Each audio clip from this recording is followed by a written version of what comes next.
It is I, poor Andy, the Dungeon Miser, and I'm glad to see you all back again for some more of that good budget miniatures project action. And I'm also glad that Wylock is back and building some more of his audacious terrain. In the last episode, Wylock posted he made an entire modular Mind Flayer dungeon that was really inspiring. It had everything a gross, evil squid face could want, and it was topped by a nasty Elderbrain room. So now everybody wants one. Okay, I want one. But Elderbrain miniatures are not cheap. The ones I found online started at about $10 and went as high as $50. So I'm too cheap for that, and instead of buying one, we are going to cheap out and make one instead. So this project is going to have a big brain, and I'm going to use a big base. This is the lid from a food service size can called a number 10. It's 6 inches across, which is the perfect size for this project, and it opens with the same edge cutter can opener I use for the smaller bases. For the pool, I'm using this lid from one of my storage containers. It's the kind of cheap Tupperware you find at the dollar store, and it's just right for a big pool. So to decorate the base, I'm going to use a scrap of foam core. I just cut that into a circle about 5 inches wide. And instead of a tile pattern, I want to emboss some weird shapes and swirls to give the terrain that creepy alien evil look.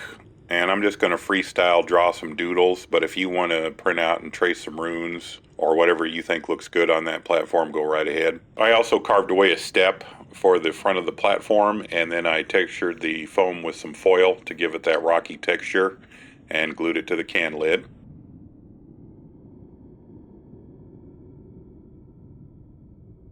Then the whole perimeter gets a coating of glue and then sprinkle of sand. And then when that's dry, a good coat of Mod Podge to seal all the foam down in the sand and protect everything from the chemicals. The side of the Tupperware lid was kind of plain, so I decorated it to make it more interesting with some of these rhinestones. I glued those in between the grips all around.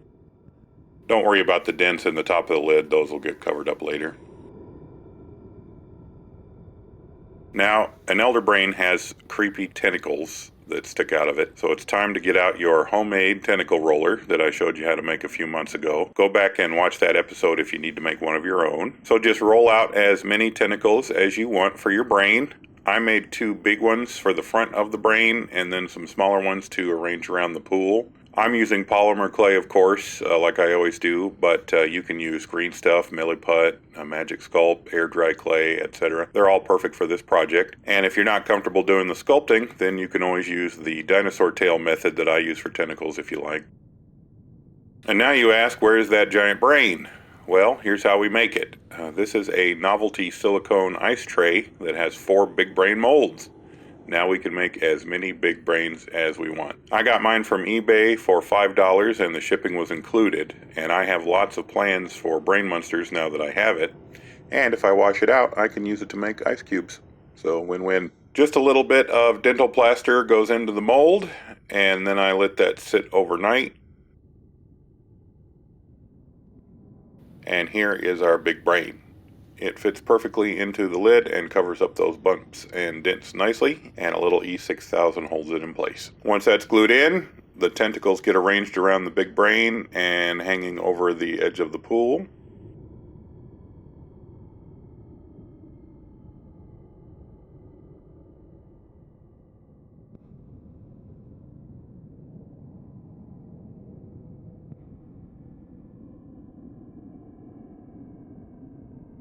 And then the whole thing gets a good coat of the Mod Podge, and it's time for paint. And here is the finished Elder Brain.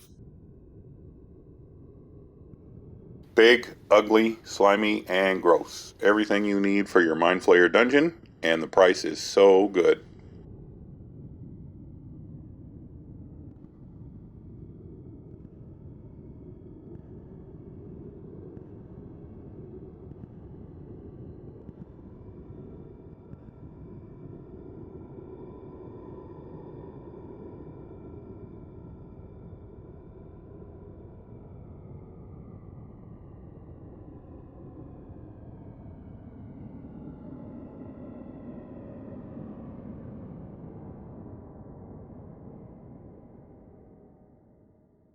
It was a penny for the brain, 50 pennies for the tentacles, a penny for the base, and 12 pennies for art supplies.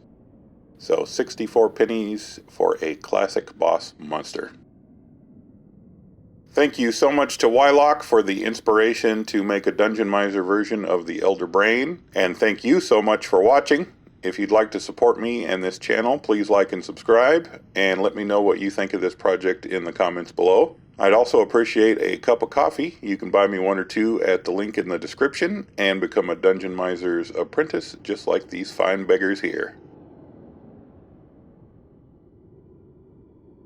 Tune in next week and I'll show you how to get more minis for pennies.